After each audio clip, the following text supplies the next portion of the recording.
Hello students, welcome in today's video. तो आज हम बात क्या करने वाले हैं, आज की वीडियो में ऐसा क्या पढ़ने वाले हैं जो हमने अभी तक नहीं पढ़ा है, या हमने पढ़ा तो है लेकिन उसको हमने इग्नोर किया है, हमने उसको इतने अच्छे से नहीं पढ़ा जो चीज़ हमें पढ़नी चाहिए थी। यस, आप मुझे सभी को, मैं इस बात को जानता हूँ कि सभी बच्चे इस बात को तो जानते हैं, मुझे पता है आप जानते हो कि what is law of conservation of energy. Energy का कंजर्वेशन क्या होता है? एनर्जी ना तो बनाई जा सकती है और ना ही कभी ख़त्म की जा सकती है। That is energy can never be created और नॉर बी डिस्ट्रॉयड। ना तो ख़त्म की जा सकती है एनर्जी, ना ही बनाई जा सकती है। तो इसी प्रिंसिपल पे बेस्ड है अपनी बर्नौलीज़ थ्योरम। यस, बर्नौलीज़ प्रिंसिपल और बर्नौलीज़ थ्योरम आपके एग्जाम में बिल्कुल डायरेक्ट देखने को मिलती है, बड़ी ही आसान है और सीधी सीधी सी शब्दों में अगर मैं बात करूं तो सिंपली ये law of conservation of energy के जो हमारा प्रिंसिपल है उसको फॉलो करती है, यानी कि एनर्जी को बनाया नहीं जा सकता, ना ही डिस्ट्रॉय किया जा सकता। कैसे मैं ये बात बोल रहा हूँ अभी देखिएगा। देखिए आपको बच्चों ये दिखाई दे रहा होगा, इसमें दिखाई दे रहा होगा कि आपके पास एक लिक्विड का कॉलम है ना, इसमें लिक्विड फ्लो हो रहा है। चलिए, तो यहाँ पे तीन तरह की एनर्जी हैं। देखिए यहाँ से फ्लूइड जो है वो जब मोशन में है, चलता है फ्लूइड, तो इसके अंदर काइनेटिक एनर्जी भी है, इसके अंदर हाइट होने की वजह से पोटेंशियल एनर्जी भी है। इस लिक्विड कॉलम में इस जगह पे वेलोसिटी है तो काइनेटिक एनर्जी है, हाइट है तो पोटेंशियल एनर्जी है, और एक प्रेशर है बच्चों। प्रेशर होने की वजह से ही तो ये लिक्विड ऊपर हाइट पे जा पा रहा है, समझ रहे हैं। तो एक एनर्जी और है यहाँ पे, कौन सी? Pressure energy. तो यहाँ पे तीन तरह की एनर्जीज के साथ जुड़ी हुई हैं। कौन कौन सी हैं? वेलोसिटी की वजह से, लिक्विड के वेलोसिटी की वजह से काइनेटिक एनर्जी, हाइट की वजह से पोटेंशियल एनर्जी, और प्रेशर की वजह से प्रेशर एनर्जी। तो यहाँ पे तीन तरह की एनर्जी हैं। तो उनका जो सम है बच्चों, वो सम किसके बराबर है? इस लिक्विड के जो ये वाला कॉलम है इसके साथ जो हाइट है, इसकी वजह से इसमें पोटेंशियल एनर्जी है, यहाँ कुछ वेलोसिटी भी है लिक्विड की, जो ये लिक्विड आ रहा है इसमें ऐसे फ्लो होता हुआ, यहाँ पे उसके पास अपनी एक वेलोसिटी है, उसको बोल रहे हैं उसकी काइनेटिक एनर्जी है, ठीक है। कुछ प्रेशर भी है ना। तो यहाँ पे तीन तरह की एनर्जी है। कौन कौन सी? वही pressure energy, kinetic energy and potential energy. तो जो यहाँ पे तीनों का सम था, तीनों तरह की एनर्जीज का, वही सम यहाँ पे आएगा। समझ गए हैं? तो टोटल एनर्जी कंजर्व रहती है, जो एनर्जी यहाँ पे है तीनों की, वही एनर्जी कंबाइन करके तीनों की यहाँ पे है। समझ गए हैं? ये सिंपली आपका क्या है? ये आपका बर्नौली थ्योरम का प्रिंसिपल है, ठीक है ना। चलिए, और हमारा फ्लूइड स्ट्रीमलाइन है। स्ट्रीमलाइन को हम बहुत अच्छे से अगली वीडियो में भी सीखने वाले हैं। स्ट्रीमलाइन से मतलब अभी एक ये डिसिप्लिन्ड मोशन में फ्लूइड बह रहा है, इसमें डिसिप्लिन्ड मोशन में, डिसिप्लिन्ड मैनर में ये फ्लूइड इसमें जो है फ्लो कर रहा है, ठीक है ना। आइडियल फ्लूइड है। आइडियल फ्लूइड से हम बहुत अच्छे से आइडियल फ्लूइड को अलग से भी सीखेंगे। आइडियल फ्लूइड से सीधा सा मतलब ये है कि ये फ्लूइड किसी भी तरह की, इसके अंदर कोई आपका कंप्रेशन नहीं आता, ये इनकम्प्रेसिबल है, नॉन विस्कस है। नॉन विस्कस से मतलब ये है कि ये बिल्कुल भी गाढ़ा नहीं है ना, गाढ़ा नहीं है, ये बिल्कुल सिंपल एक फ्लूइड है जो कि इसमें फ्लो हो सकता है। चलिए, हमने बर्नौली प्रिंसिपल का ओवरव्यू ले लिया है, अब हमें इसका करना है डेरिवेशन, जो आपके एग्जाम में आपको डायरेक्ट देखने को मिलता है। चलिए, तो एक बार पहले देख लेते हैं what is Bernoulli's theorem. Sum of pressure energy, kinetic energy, potential energy per unit volume for a non viscous liquid is constant. ये जो सम है प्रेशर एनर्जी का, काइनेटिक एनर्जी का, पोटेंशियल एनर्जी का एक यूनिट वॉल्यूम में non viscous liquid के लिए वो कैसा है? कांस्टेंट है। समझ गए हैं? चलिए, तो अब हमें बर्नौली थ्योरम का प्रूफ करना है। बर्नौली थ्योरम के प्रूफ करने के लिए आपको पता होना चाहिए बच्चों इक्वेशन ऑफ कॉन्टिन्यूटी। अब आप बोलेंगे कि ये इक्वेशन ऑफ कॉन्टिन्यूटी क्या है? चलिए, मैं आपको सिखाता हूँ what is equation of continuity, और फिर हम अपने डेरिवेशन को स्टार्ट कर देंगे। चलिए, तो इक्वेशन ऑफ कॉन्टिन्यूटी क्या कहती है? सिंपली जितना मास यहाँ से एंटर हुआ है बच्चों, ध्यान से सुनिएगा, जितना मास यहाँ से एंटर हुआ है उतना ही तो मास यहाँ से निकलेगा, जितना एंटर हुआ है उतना मास रिलीज हो जाएगा, है ना। तो यहाँ पे अगर मास m है तो यहाँ से कितना रिलीज होगा? m ही रिलीज होगा। अब सुनिएगा, डेंसिटी का फॉर्मूला क्या होता है? मास अपॉन वॉल्यूम, है क्या नहीं? डेंसिटी का यही तो फॉर्मूला होता है ना, समझ रहे हैं। तो मास का फॉर्मूला क्या हो जाएगा? मास इक्वल्स टू क्या हो जाएगा?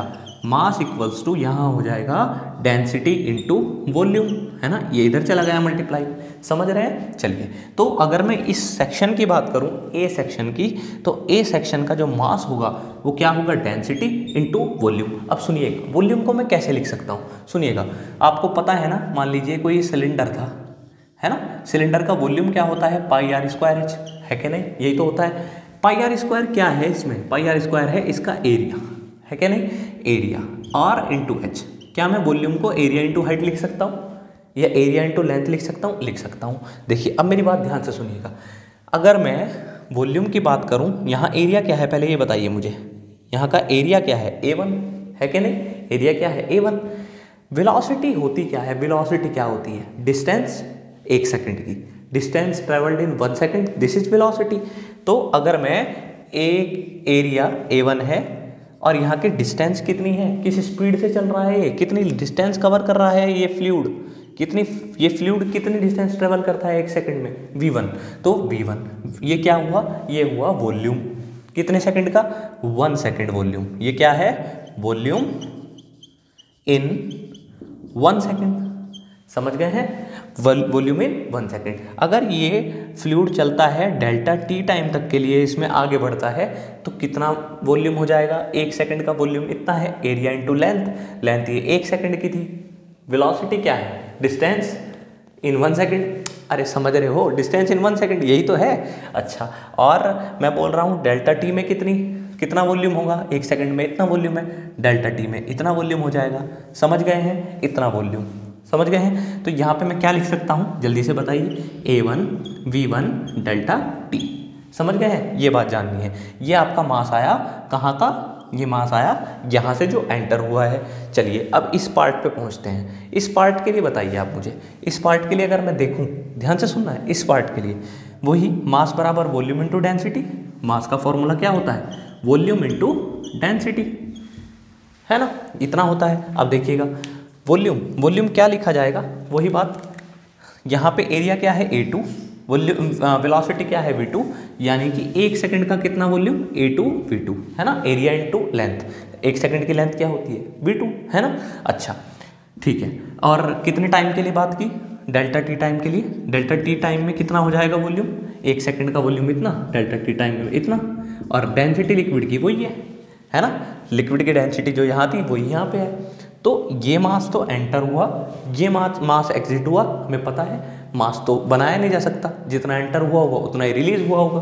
तो इट मीन्स जो मास यहाँ पे था जो एंटर हुआ है वो बराबर होगा जो मास यहाँ से निकलेगा, समझ गए हैं। तो देखिएगा A1 V1 delta T rho equals to A2 V2 delta T rho, है ना, दोनों मासेस की वैल्यू बराबर रख दी, एंटर होने वाले की और एग्जिट होने वाले की। चलिए क्या कैंसिल हो रहा है, चलो चेक करते हैं क्या क्या चीज़ें कैंसिल होती हैं। डेल्टा टी से डेल्टा टी कैंसिल हो जाएगा, डेंसिटी से डेंसिटी कैंसिल हो जाएगी, और ये आपके पास A1 V1 equals to A2 V2 आ जाएगा। This is equation of continuity, इसी को क्या बोलते हैं, इक्वेशन ऑफ कॉन्टिन्यूटी, समझ गए हैं। देखिए इसका मतलब क्या है, यानी कि ए की और वी की जो प्रोडक्ट है, एरिया की और वेलोसिटी की जो प्रोडक्ट है वो कांस्टेंट आती है। देख लीजिए A2 V2 इसके बराबर आ रहा है ना, तो इट मीन्स AV क्या है, कांस्टेंट है। एक चीज़ बढ़ेगी तो दूसरी को कम होना पड़ेगा, तो ये बात समझ गए हैं, एक चीज़ बढ़ेगी तो दूसरी को कम होना पड़ेगा, एक चीज़ कम होगी तो दूसरी को बढ़ना पड़ेगा, क्योंकि AV की वैल्यू कांस्टेंट लानी है, समझ गए हैं। देखिए इसका एक एग्जाम्पल मैं आपको देता हूँ। आपके जो घरों में पाइप्स होते हैं उसमें जो आगे का एरिया ऑफ क्रॉस सेक्शन होता है, अगर उसको आगे से ऐसे दबा दें तो क्या होता है बताओ आप ही, जब आगे से ऐसे दबा देते हैं तो स्पीड बढ़ जाती है, एरिया कम कर दिया वेलोसिटी बढ़ गई। तो this is equation of continuity, A1 V1 यानी कि एरिया A1 वेलोसिटी V1, यहाँ जो AV की प्रोडक्ट है वो इक्वल है A2 V2, है ना, एरिया यहाँ A2 और वेलोसिटी यहाँ V2। फिर वही बात आ गई, ध्यान से सुनिएगा, एरिया इंटू लेंथ क्या होता है, वॉल्यूम, और ये लेंथ कितनी सेकंड की होती है, 1 सेकंड की होती है ना, तो क्या ये वॉल्यूम इन 1 सेकंड है और ये भी वॉल्यूम इन 1 सेकंड है। तो जितना वॉल्यूम 1 सेकंड में यहाँ से निकला है उतना ही वॉल्यूम यहाँ से एग्जिट हो गया है। इसका मतलब यही तो है, समझ रहे हो ना। A1 V1 क्या है, एरिया इंटू लेंथ, 1 सेकंड की लेंथ, तो वॉल्यूम इन 1 सेकंड जो एंटर हुआ और वॉल्यूम इन 1 सेकंड जो एग्जिट हुआ, दोनों क्या आ रहे हैं, बराबर। This is equation of continuity. तो इसका अब हम यूज करेंगे और अपनी बर्नौली थ्योरम का प्रूफ करेंगे। चलिए, तो अब एक बात ध्यान से सुन लेते हैं। अगर मैं बच्चों बात करूं यहाँ की, तो यहाँ पे क्या है, यहाँ पे आपके साथ इस पॉइंट पे क्या क्या जुड़ी हुई है, पोटेंशियल एनर्जी हाइट की वजह से और वेलोसिटी की वजह से काइनेटिक एनर्जी, दो तरह की एनर्जी जुड़ी हुई है ना। तो ठीक है, चलिए, तो पोटेंशियल एनर्जी एट ए, अगर मैं पोटेंशियल एनर्जी ए की बात करूं, यहाँ पे जो पोटेंशियल एनर्जी है वो क्या है, वो है mgh1, है कि नहीं, समझ रहे हैं। अब फिर वही बात आ जाती है, m की वैल्यू कैसे फाइंड आउट करें, since density equals to mass upon volume होता है, ये सभी को पता है ना, ये होता है डेंसिटी का फॉर्मूला। तो यहाँ से आपके पास मास इक्वल्स टू क्या हो जाएगा, वॉल्यूम इंटू डेंसिटी, और वॉल्यूम क्या होता है, a1 v1, 1 सेकंड का वॉल्यूम क्या हो जाएगा, एरिया इंटू लेंथ, और डेल्टा टी टाइम का कितना हो जाएगा, a1 v1 डेल्टा टी, है ना, इंटू रो। ये हम सीख के आए हैं पीछे, चलो इसी का मैं यूज़ कर रहा हूँ और देखिए कैसे करते हैं। देखिए, तो ये क्या हो जाएगा, a1 v1 delta T rho G h1, है ना, ऐसा कैसे लिख दिया। चलो अब हम क्या करते हैं, ध्यान से सुनना है। अगर मैं पोटेंशियल एनर्जी की बात करूं बी पॉइंट पे यहाँ पे बच्चों, तो क्या होगा, mgh2, ये तो होती है पोटेंशियल एनर्जी यहाँ की। तो मास का फॉर्मूला क्या लिखा जाएगा यहाँ पे, सिमिलरली बिल्कुल सेम तरीके से m की वैल्यू क्या लिखूंगा, a2, जैसे वहाँ a1 था, v2 है ना, a2 v2, साथ में क्या delta T rho G h2। समझ में आई बात, ये बात याद रखनी है। इतना होने के बाद अब एक बार आप चेंज इन पोटेंशियल एनर्जी बताइए। यहाँ पे ये एनर्जी थी, यहाँ पे ये वाली एनर्जी थी, चेंज इन पोटेंशियल एनर्जी कितना, final energy minus initial energy, तो चेंज कितना आया। तो चेंज पे अगर मैं बात करूँ, चेंज इन पोटेंशियल एनर्जी में कितना चेंज आया है, तो क्या करेंगे, माइनस कर देंगे, है ना, final energy minus initial energy. तो देखिए कितनी हो जाएगी, ध्यान से सुनना है, कितनी हो जाएगी, तो ये हो जाएगी a2 v2 delta T rho G h2 minus कितना, a1 v1 delta T rho G h1। समझ गए हैं इतनी बात। अच्छा, इक्वेशन ऑफ कॉन्टिन्यूटी क्या बोलती है, since a1 v1 equals to a2 v2, है क्या नहीं, ये सीख क्या है ना। चलिए, तो जहाँ आप a1 v1 लिखा हुआ है वहाँ पे आप a2 v2 लिख सकते हैं, या फिर जहाँ a2 v2 लिखा हुआ है वहाँ आप a1 v1 लिख सकते हैं। अरे लिख सकते हैं नहीं, ये रही इक्वेशन ना, समझ रहे हैं। चलिए, तो यहाँ पे रख देते हैं, देखते हैं क्या होता है। चलिए जी, देखते हैं क्या होता है अपने रिजल्ट का। चलो जी, कैसे करना है, a2 v2 delta T rho G h2 minus a2 v2 delta T rho G h1, है कि नहीं, ऐसे हो जाएगा ना। चलिए, जब आप इतनी बात सीख गए हैं, क्या कॉमन आ रहा है दोनों में से, इसमें से और इसमें से, सीधा सीधा सा दिखाई दे रहा है, a2 v2 delta T common आ रहा है। चलिए, तो क्या हो जाएगा, a2 v2 delta T common आ गया, तो इसमें क्या बचता है, यहाँ पे बचता है रो G h2 minus rho G h1। समझ गए हैं, दोनों में से ये कॉमन आ गया। तो ये हमने चेंज इन पोटेंशियल एनर्जी निकाल ली बच्चों। अब मैं सिमिलर वे में चेंज इन काइनेटिक एनर्जी निकालता हूँ। चलिए देखते हैं कैसे निकल सकती है चेंज इन काइनेटिक एनर्जी। बड़ा ही आसान है, सीखते जाना है, बड़े सिंपल तरीके से इसको सीखने वाले हैं। बस आपको कंटिन्यू रखना है, अच्छे से पॉइंट्स को सीखना है, एक प्रॉपर वे में नोटबुक के साथ सीखते जाना है, और मैं आपको सिखाऊंगा, आपको सीखते जाना है, कर जाएंगे, बहुत बढ़िया कर जाएंगे। हर एक स्टेप को सीखते जाना है। बर्नौली थ्योरम में कैसे कैसे क्या क्या स्टेप्स हैं हमने सीख लिया है। Bernoulli theorem law of conservation of energy पे बेस्ड है। अब हम सीख रहे हैं कि कैसे उसका डेरिवेशन होता है। अभी तक मैंने चेंज इन पोटेंशियल एनर्जी निकाल ली है, अब मैं निकालूंगा चेंज इन काइनेटिक एनर्जी। चलिए देखते हैं। चलिए बच्चों, अब देखते हैं कि व्हाट इज काइनेटिक एनर्जी, कैसे निकालें काइनेटिक एनर्जी इस पार्ट की।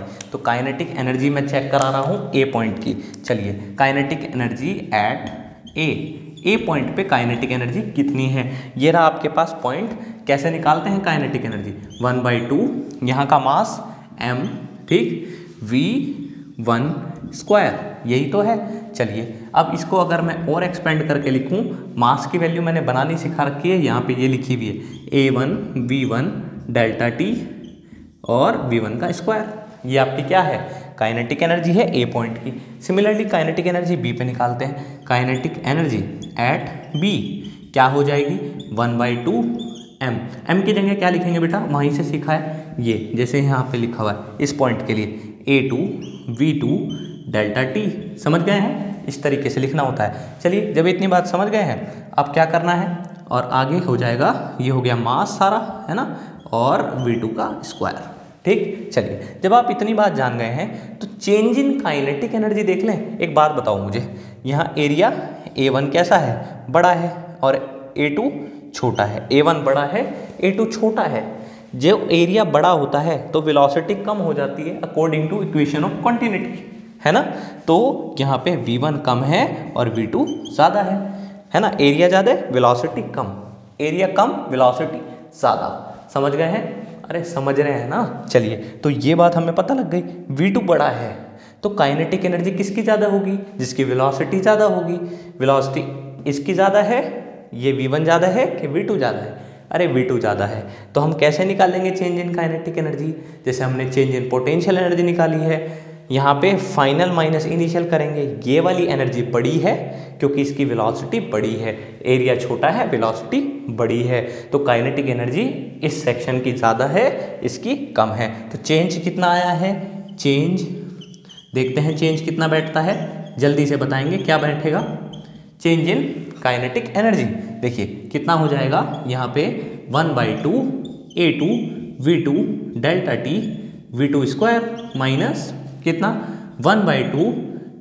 आप देखिए, अब A1 V1 लिखा हुआ है, क्यों ना मैं इसको भी A2 V2 ही लिख लूँ, क्योंकि कंटिन्यूटी बोलती है A1 V1 equals to A2 V2। तो यहाँ A1 V1 लिखा हुआ है तो मैं A2 V2 delta T V1 square, है ना। तो मैंने A2 V2 में दोनों तरफ बना लिया है। चलिए जब हम इतनी बात सीख गए हैं, अब हम आगे इस डेरिवेशन को करने वाले हैं। चलिए तो जब इतनी पार्ट हो गया है, क्या कॉमन निकलता हुआ दिखाई दे रहा है, जल्दी से बताइए। A2 V2 इसमें भी आ रहा है, डेल्टा टी भी आ रहा है इसमें, है ना।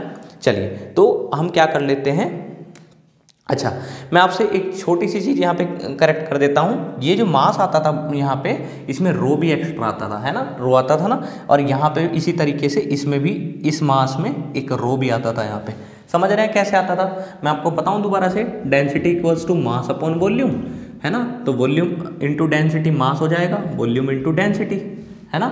चलिए वॉल्यूम क्या होता था, A1 V1, इस पॉइंट की अगर मैं बात करूँ इधर वाले की, A1 V1, और यहाँ पे डेल्टा टी टाइम के लिए था तो ये वॉल्यूम हो जाता था। तो मास ये आता था, है ना। तो मैंने यहाँ पे दोनों में करेक्ट किया, मास की value A1 V1 delta T into rho, ये लिखा हुआ है ना। अच्छा इसी तरीके से A2 V2 delta T into rho, मैंने इस बात को लिख दिया है, ठीक है, जिससे आप कंफ्यूज ना हो। चलिए तो मैं आपको यहाँ पे रो लिख देता हूँ, यहाँ भी और यहाँ भी। समझ गए हैं, इतनी बात हमें जाननी है ना। तो ये रो हमने करेक्ट कर दिया। चलिए अब हम इसको आगे बढ़ाएंगे और सीखेंगे कि आगे इस डेरिवेशन को कैसे किया जा सकता है। चलिए तो हमने ये इक्वेशन बना ली थी चेंज इन काइनेटिक एनर्जी की। जो इसमें से कॉमन निकलता है उसको कॉमन निकाल देते हैं जल्दी जल्दी से। देखिए इसमें से क्या कॉमन आ सकता है बच्चों, ध्यान से देखना है। इसमें से हम कॉमन निकालेंगे A2 V2 और डेल्टा टी। चलिए तो क्या बचेगा अंदर, जल्दी से देख के बताइए।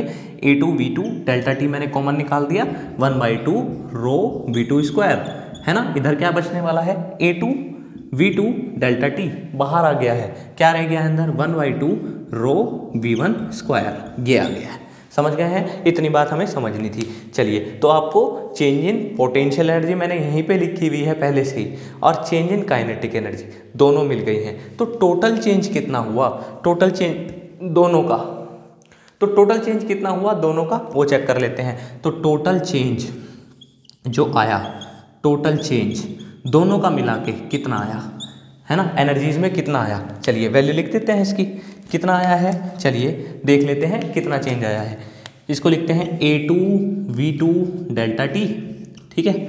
यहाँ पे क्या है, रो GH2 minus rho GH1, this is change in potential energy, plus change in kinetic energy कितना है बच्चों, ये रहा A2 V2 डेल्टा टी, और यहाँ पे अंदर क्या लिखा हुआ है 1/2 रो V2 स्क्वायर माइनस 1/2 रो V1 स्क्वायर।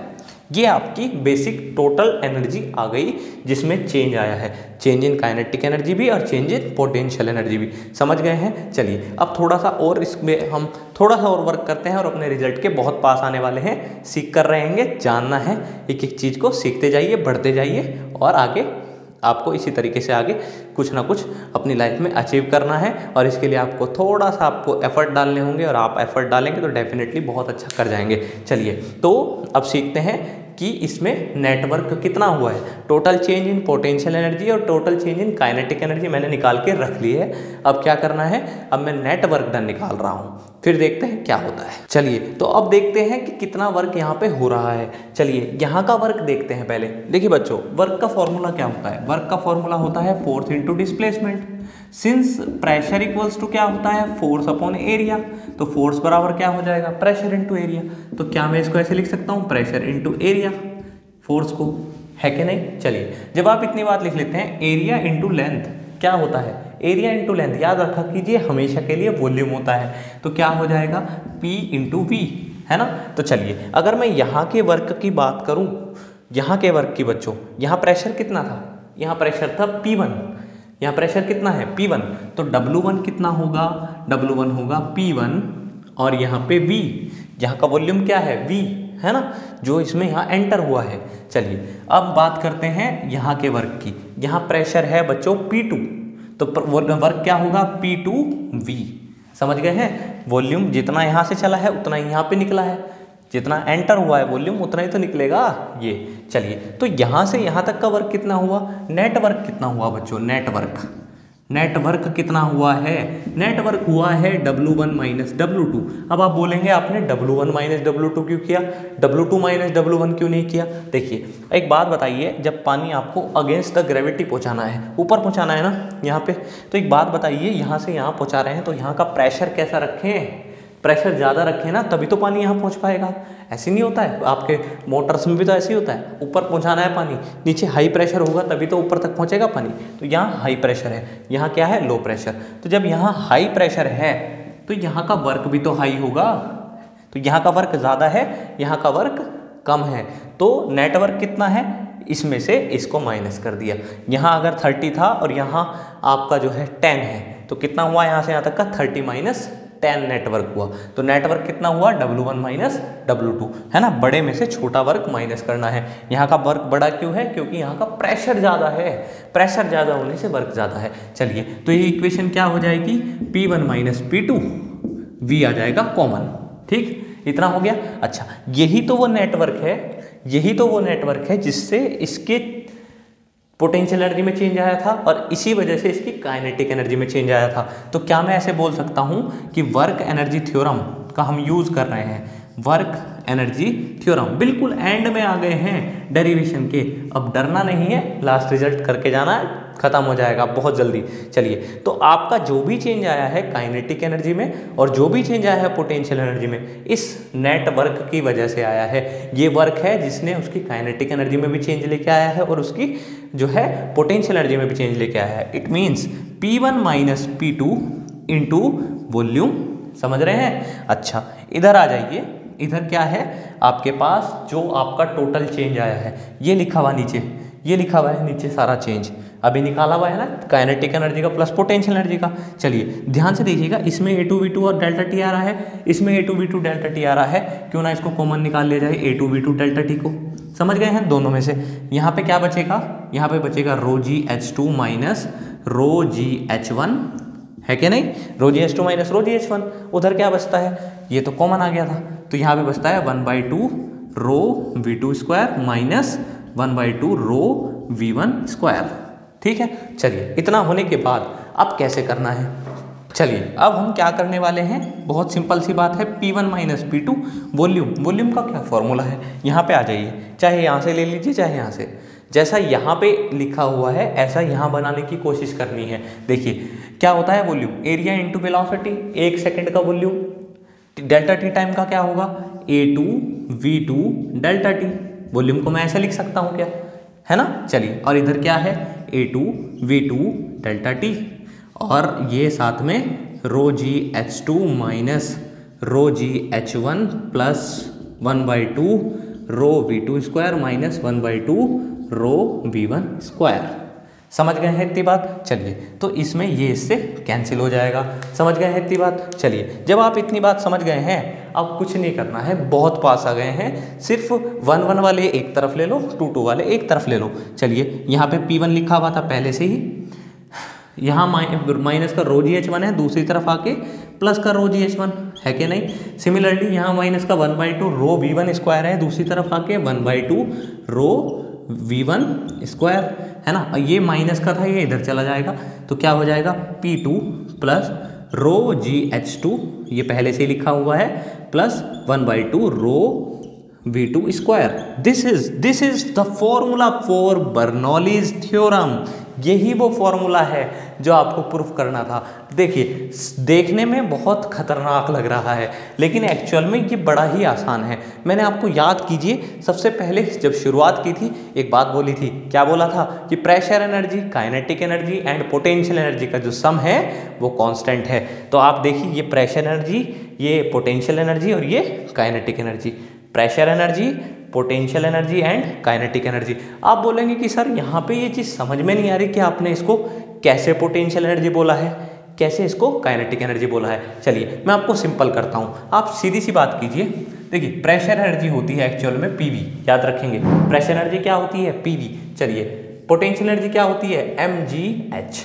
ठीक, चलिए, इसके बाद काइनेटिक एनर्जी क्या होती है? 1/2 mv स्क्वायर। चलिए, अगर मैं पूरी इक्वेशन को एक यूनिट वॉल्यूम के लिए बात करूं, किसके लिए? एक यूनिट वॉल्यूम के लिए, तो क्या मैं पूरी इक्वेशन को वॉल्यूम से डिवाइड कर दूंगा, है कि नहीं? एक यूनिट वॉल्यूम में कितनी एनर्जी, ऐसे करोगे, इससे कैंसिल हो जाएगा। P, यहाँ मास अपॉन वॉल्यूम क्या होता है? डेंसिटी। तो रो जी H, इधर बताइए, मास अपॉन वॉल्यूम क्या होता है? डेंसिटी। 1/2 रो V स्क्वायर। क्या ये प्रेशर एनर्जी है? क्या ये पोटेंशियल एनर्जी है? क्या ये काइनेटिक एनर्जी है? कितने यूनिट वॉल्यूम की? एक यूनिट वॉल्यूम की। तो देखना, P प्रेशर एनर्जी रो G H1, potential energy per unit volume है, और 1/2 रो V स्क्वायर, 1/2 रो V1 स्क्वायर, ये काइनेटिक एनर्जी है पर यूनिट वॉल्यूम की। तो कहने का मतलब ये हुआ, pressure energy, potential energy, kinetic energy per unit volume जो है A पॉइंट की बराबर है pressure energy, kinetic energy plus potential energy, किसकी? एक यूनिट वॉल्यूम की। तो एक यूनिट वॉल्यूम के लिए मैंने ये चीज़ बनाई है। तो जिसको ये याद नहीं होता, ये याद कीजिए, वॉल्यूम से डिवाइड कर दीजिए, खत्म। तो this is Bernoulli's theorem. Bernoulli's theorem बहुत इंपॉर्टेंट होती है, आपको सीखनी है, आपके एग्जाम में बहुत ज़्यादा आपकी हेल्प करने वाली है। आपको सीखते जाना है, बढ़ते जाना है। तो बढ़ते हैं और पढ़ते हैं नेक्स्ट वीडियो में। तब तक के लिए आज की वीडियो को एंड करते हैं।